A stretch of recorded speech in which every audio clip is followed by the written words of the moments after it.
When I married Jerry, I was lucky to inherit some property from my grandparents. They suggested I use it to secure our future but advised me to keep it a secret, even from Jerry. They thought it was wise to have some income that only I knew about, ensuring I would always be financially secure. Unfortunately, Jerry often crosses boundaries with possessions and finances. For example, he has tried to give away gifts from my parents to his parents to make himself look good. This upset me, especially when he reacted badly when confronted. Recently, a big issue arose.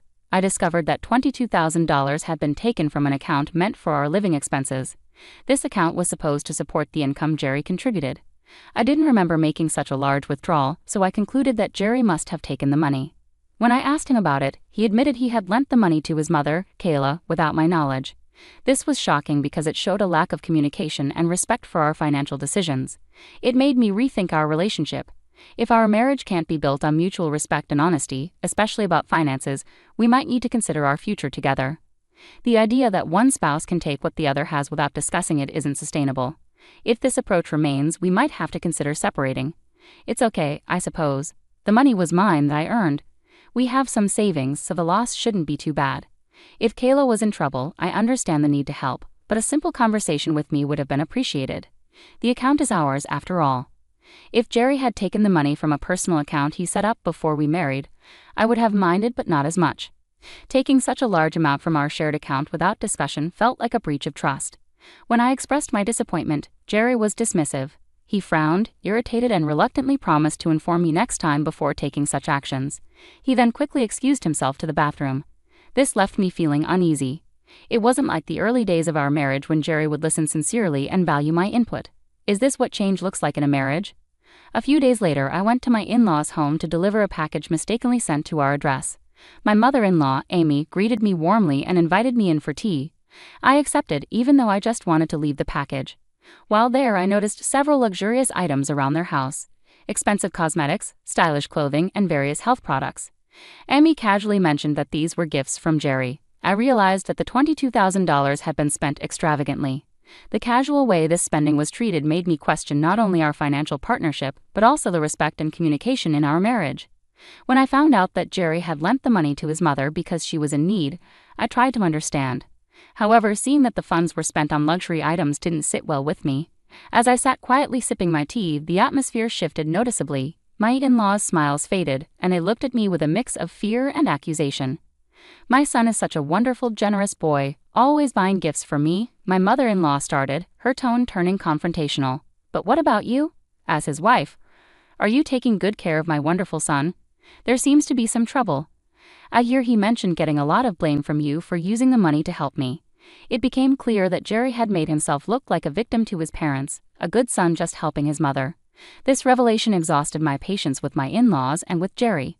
I had never expected such a lack of support and understanding in my marriage, making me seriously consider divorce. I started imagining a future where, after a divorce, I would move back to my parents' home, a 2-story house over 32 years old, designed before my brother was born. It used to house our family of 5 comfortably, but now stood largely empty and was becoming impractical for my aging parents, who struggled with mobility. The house had some modifications, like handrails, but its spacious layout was hard for them to navigate. A 1-story house would be much better for them. With my financial security from the inherited property, I could rebuild their home to be more comfortable and accessible. Filled with a mix of resolve and relief, I called my parents to discuss my plans for a divorce and the idea of rebuilding their house. Surprisingly, my parents weren't shocked by the news.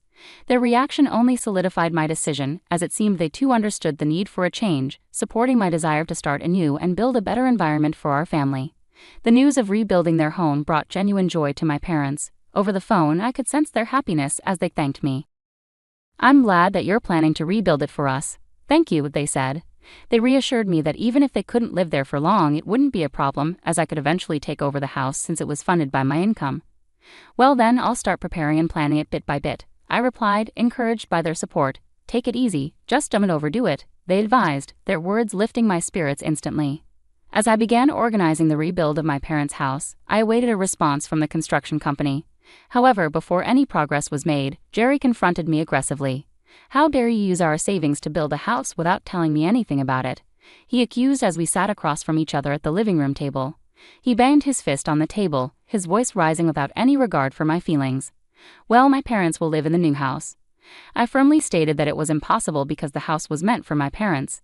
Jerry roared, insisting that since the house was built with what he thought was our shared property, his parents had a right to live in it too. "Are you planning to cram 5 people into that little one-story house? Just give me the house then," Jerry demanded, hitting the table louder. Worried about his reaction if he discovered the passive income I had kept secret, I decided it was time to reveal the whole truth. "To tell you the truth, I have passive income," I confessed. "I've been saving from the real estate gifted to me by my grandparents. I've paid for the rebuild with that passive income, so I didn't take a penny out of our common property." Feeling guilty for breaking a promise to my grandparents to keep this a secret, I watched as Jerry's reaction grew even more intense. He shook with anger and pounded the table harder.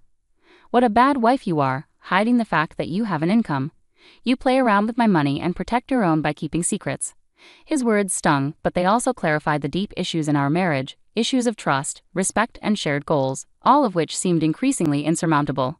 Seeing Jerry's face flush with rage, I suddenly grasped why my grandparents had advised me to keep my passive income a secret.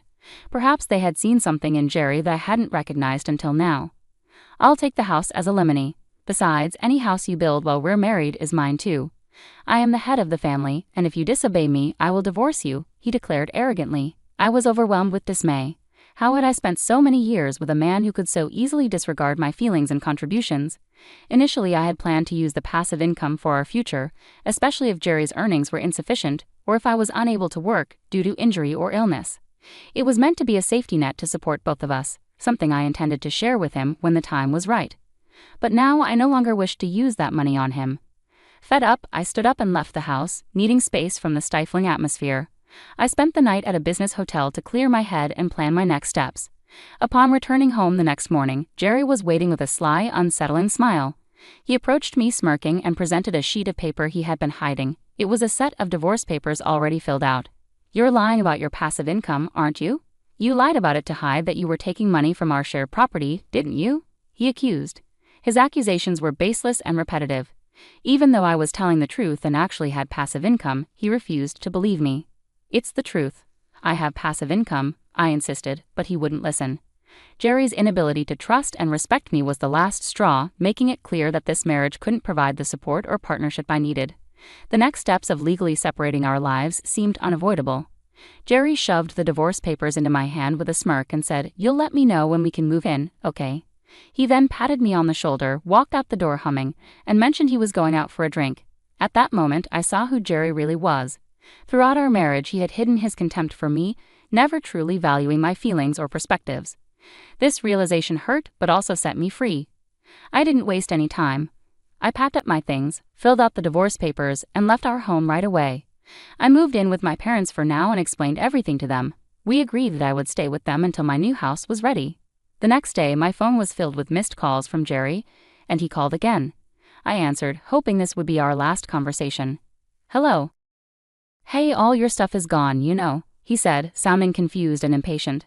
Why was he so worried? He was the one who wanted the divorce. "We're getting a divorce, so it's normal that I won't be coming back. Feel free to use the empty space however you like," I told him, trying to make my point clear. There was a pause. Maybe at that moment, Jerry realized I had income he couldn't control. Then, in a surprisingly sweet tone I had never heard before, he asked, "Can you let my parents live in the new house? I don't mind living with your parents, please." I was shocked. "I already told you it's a small one-story house," I reminded him. "It's meant as a surprise for my parents." His suggestion was ridiculous. He was trying to give away a house he didn't buy and acted like it was his to give. His disregard for the truth was puzzling. "You don't care about the savings, do you? You have no idea how much I worried about the money I gave you and what I saved for our living expenses," he continued. This conversation just confirmed my decision. Jerry's understanding of our finances and relationship was completely off. It was clear that moving forward without him was not just a choice but a necessity. As I tried to explain the effort I had put into managing our finances and making ends meet, he ignored the significance of my struggles. "That has nothing to do with what's happening here. You're just careless with money and leave all the hassle to others. And you act like you did everything yourself for your parents, right?" I confronted him, pointing out how he often took credit for my hard work. Jerry's sudden silence only added to my frustration. It was clear he was trying to take credit for everything and wanted to give the house I built for my parents to his own family, using my honesty to impress them. It was shallow and deceitful. "In the end, you're just trying to take advantage of my kindness and claim my property." There's no way to justify you trampling on my feelings and intentions like this. I won't give you the house I built with all my heart for my parents just so you can show off, I said firmly, rejecting his request outright. Jerry got louder, maybe out of desperation. But husbands and wives are supposed to help each other. I'll tell everyone that you built it, please. We're not a married couple anymore, are we? We're strangers now since I've already filed for divorce, I reminded him, making it clear that the boundaries had to be respected. On the day Jerry gave me the divorce papers, I submitted them to the city office right away. He had been the one pushing for the divorce, but when it became real, he seemed shocked. Yeah, you already filed it. Why are you surprised when you're the one who wanted the divorce? Oh, I didn't think you'd actually leave me. Let's start over. Let's talk it out and try to be a good couple this time, he pleaded, as if he didn't grasp the seriousness of his actions. How could he say this now? This was the same man who had wasted our savings on his mother, threatened me with divorce, and mocked me until the end. There was no chance for reconciliation. No, thank you. Please give my regards to your parents, I said cheerfully before ending the call. The next day, my phone was bombarded with voicemails and messages from Jerry, still insisting that we get back together. His persistence was confusing and unwelcome, confirming my decision to move on without him. Jerry claimed we could start over and that he loved me, but I felt he was more interested in my property and money than in our relationship. To cut ties completely, I blocked all his contact information and that of his parents. Meanwhile, the new house was finished, and my parents and I moved in. We're now living comfortably in the home I built. Later, I met with a mutual friend who also knew Jerry and shared the news of our divorce. My friend offered sympathy and updated me on what had happened with Jerry and his family. It turned out that Jerry had suddenly quit his job, saying he no longer needed to work hard because he had real estate. However, his company was left in a difficult spot because they couldn't reach him. The next day, Jerry tried to take back his resignation, but his bosses, frustrated by his sudden disappearance and the trouble it caused, gave him a stern lecture. They demanded an explanation, but Jerry, unable to admit he had been relying on my income, lied about his situation. Eventually, the truth about our divorce came out, and his lies were exposed. His company refused to rehire him, realizing he had tried to manipulate the situation. Jerry, who had previously mocked my passive income, was now in a tough spot. He moved back in with his parents, who were understandably upset, and is now struggling to find a new job due to his questionable departure from his last job. It seems he's facing the consequences of his actions. Meanwhile, my life has taken a positive turn. I'm living with my parents in the house I built, working in a job I love, and enjoying life. The passive income I had saved for our future will now support those who have truly stood by me. This new chapter has brought me a sense of renewal and peace, confirming that moving on was the best decision for my well-being.